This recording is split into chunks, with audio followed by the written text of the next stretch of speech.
அந்த வழிக்கு போனா நீங்க கால் அடிச்சா மட்டும்தான் போவாங்க அந்த வழிக்கு. அந்த மாதிரி நோய் அவருக்கு அது அது உட்கார்ந்தா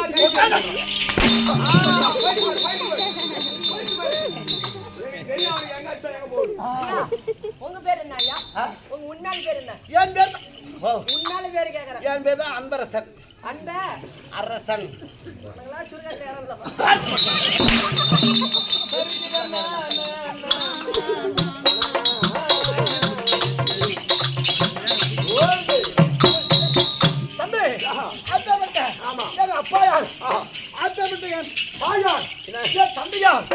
எப்படி பிறந்தேன்?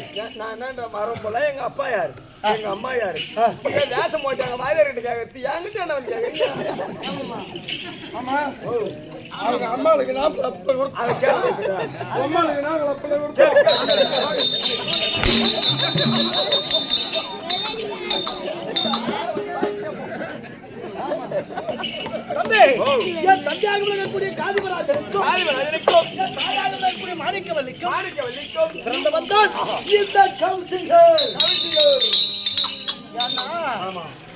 கேள்வி கேட்கலாம். ஏன்னு கேட்டா காதிபராஜனுக்கும் மாணிக்கவல்லிக்கும் பிறந்தவர் கரிசிகன் சொல்றியே. இப்ப எதற்காக விஸ்வாமித்திரராக வந்திருக்க? இந்த தாடி தேவம் உண்டு. எதற்காக வந்திருக்க? விளக்கமா கேள்வி விளக்கம் தம்பி. அப்படி காதிபராஜனுக்கு மாணிக்கவல்லிக்கு பிரதமன் தான் இந்த கௌசிகன். எப்படி அது? உன் ஜென்மத்துல. ஆமா. இந்த ஜென்மத்துல விஸ்வாமித்திரரா வந்திருக்க. போன ஜென்மத்துல என்ன செய்து குடிமக்கள் புரியத்திருப்பதற்காக கானகபுரப்பட்டு அப்படி கானகபுரப்பட்டு குடிமக்கள் புரியத்திட்ட அப்படி தீர்த்து விட்டு ஆயிரமாக குடும்பத்தார்கள் படைத்துள்ள அனைவர்களுக்கும். ஏன்னா கானகத்துல என்னப்பா இருக்கும்? கானகத்துல கனிகள் சொட தண்ணி இருக்கும், அதுதான் இருக்கும். அப்படி இருந்தாலும் கூட வந்த அத்தனை பேர்களுக்கும் ஐயா சாமி பசி பசி என்று புரித்துக் கொண்டிருந்தார்கள். ஏன்னா என் நாணத்தால் பார்த்த உடனே கண்ணை கட்டின தூரம் ஒரு பர்ணக சாலை ஒன்று தென்பட்டது. ஆமாப்பா, கண்ணு கேட்டின தூரம் ஒரு பர்ணக சாலை. அந்த பர்ணக சாலை யாரு கட்டியா? யாருங்க? அதுதான் வதிஷ்ட மகாமுனிவர். வதிஷ்டர் மகாமுனிவர். அப்பேற்பட்ட வதிஷ்ட மகாமுனிவர் ஆகப்பட்டவர் அந்த பர்ணக சாலையிலே வாழ்ந்து வந்தார். அப்படி வாழ்ந்து வந்த பொழுது நாங்கள் அந்த பர்ணக சாலையில் அதிகாமல் சென்ற பொழுது ஐயா சுவாமி வணக்கம் அப்படி என்று வணக்கம் தெரிவித்த பொழுது எங்களை தேடியதற்காக வந்த என்று வதிஷ்ட மகாமுனிவர் கேட்டார். கேட்ட பொழுது ஐயா எங்களுக்கும் பசி அதிகமாக விட்டது, கானகம் வந்து விட்டோம், பசி அதிகமாகி விட்டது. யார் எனக்கு பசி இருந்தாலும் வந்து பரவாயில்ல, ஏன் கூட வந்தார்கள் பாரு, அனைவருக்கும் பசி என்று இந்த பசியை தீர்ப்பதற்காக அவர் என்ன செய்தா தெரியுமா? ஆகாயத்தில் இருந்து ஒரு காமதேனு என்று சொல்லக்கூடிய காராம் பசுவை இந்த பூலோகத்தில் இறக்கினார். ஆமாம்பா, அப்படி இறக்கின உடனே முக்கணியோடு சாதத்தை பரிமாறினதா இந்த காராம் பசு. ஆமாம்பா, அப்படி முக்கணியோடு சாதத்தை பரிமாறின உடனே கூட வந்த படைத்துடன் அனைவர்களும் பசி ஆகிவிட்டது. நான் பார்த்தேன், என்னடா இது அடல் வந்த கானகம்.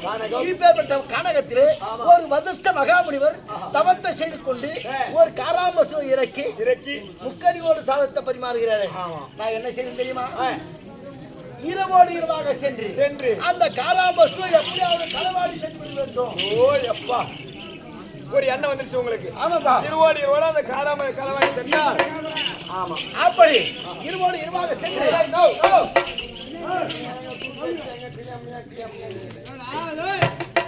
அப்படி காராமசுவை களவாடி சென்று அந்த காராமசு ஆகப்பட்டது காவாலி சொல்லி அப்படி அடித்த பொழுது பார்த்த மன்னர் பெருமையை விட ராஜரிஷி பெருமையே மதித்து அந்த இடத்திலே என் அங்கிருந்தக்கூடிய நாடு அவர்களை அழைத்தோம் கழட்டி கூட வந்த படைத்துறை அளவிற்கு ஒப்படைத்து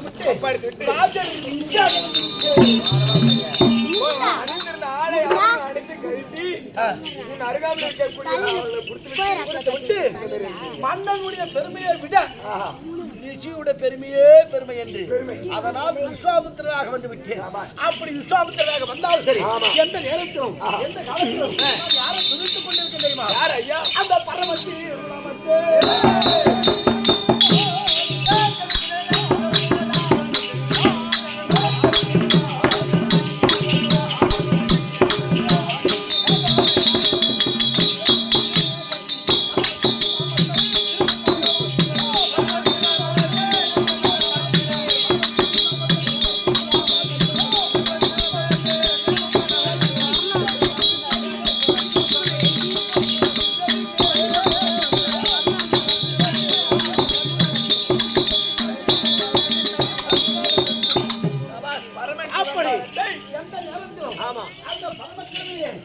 மனோகரமான உள்ளத்திலே துதித்துக் கொண்டு எந்த நேரம் அழகான மகாதேவா சம்போ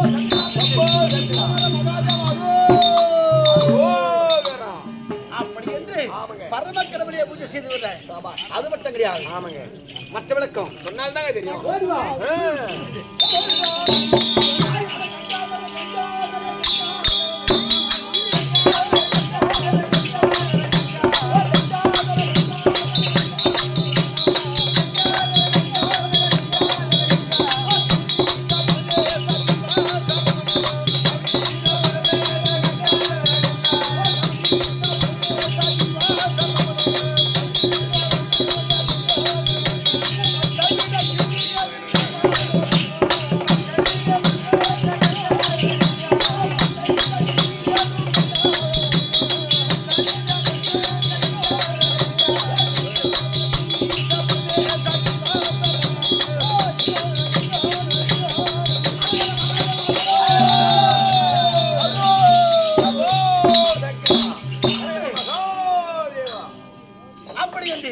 எந்த நேரத்திலும் அந்த எம்பெருமானே சிவனை அந்த சிவனை என்று எந்த நேரத்தில் கொண்டு சிவன் பூஜை செய்து வருகிறேன். ஆமாங்க.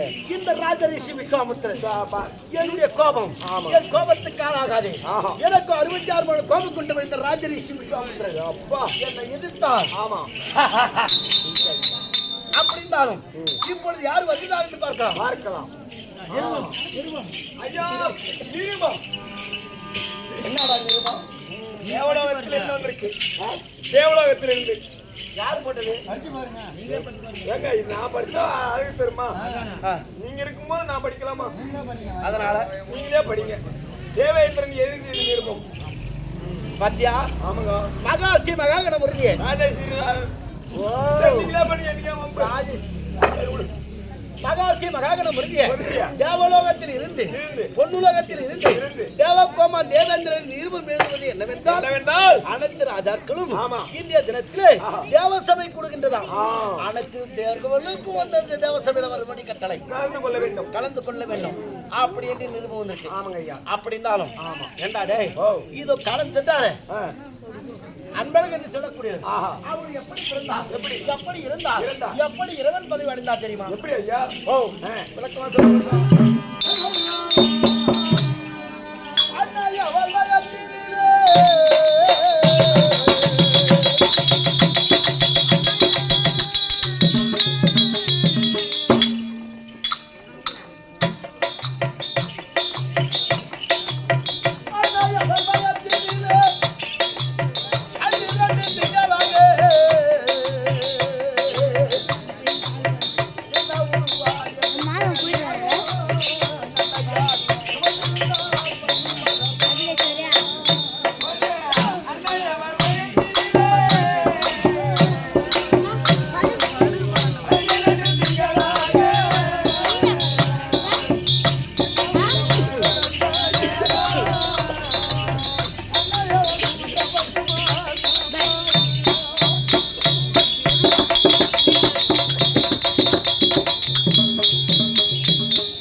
இந்த பாராஜ பிரம்மத்திலே விடுத்த முடியல அவங்க தாயானவரை எடுத்து என்னப்பா செய்வாங்க? சாய் எடுத்து வளர்ப்பாங்க, பால் கொடுப்பாங்க. அன்னை முளை பால் மறந்து அன்பு வளதாகிக்கிட்ட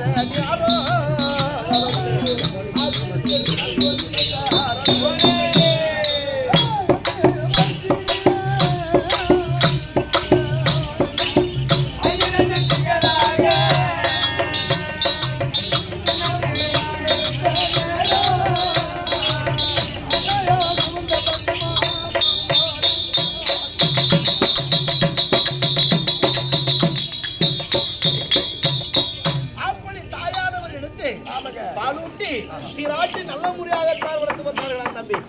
அப்படி வளர்த்து அவருக்கு எப்பேற்பட்ட வயதாக தெரியுமா? ஐயா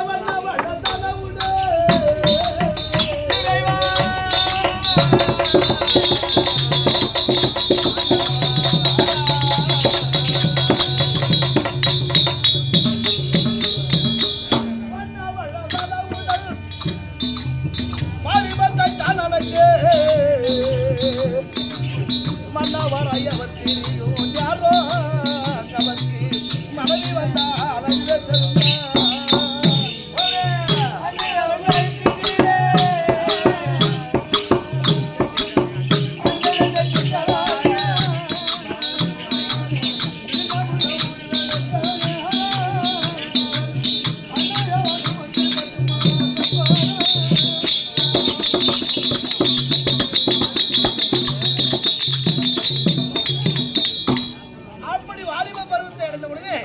அவர்களுக்கு திருமணம் செய்து வைப்பார்கள். அப்படி திருமணம் செய்து வைத்தாலும் சரி, அவர் என்ன நினைத்தா தெரியுமா? அடி வந்து விட்டால் மனக்கவலை எதுவில்லை.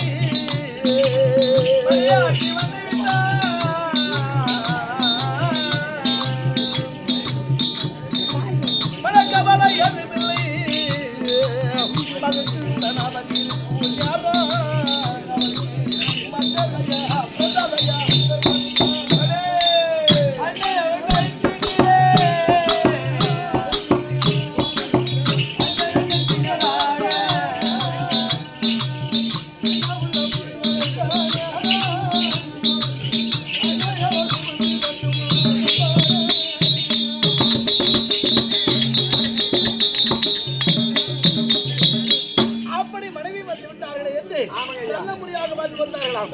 அவர் பெற்ற பிள்ளையை எடுத்திருப்பாரு.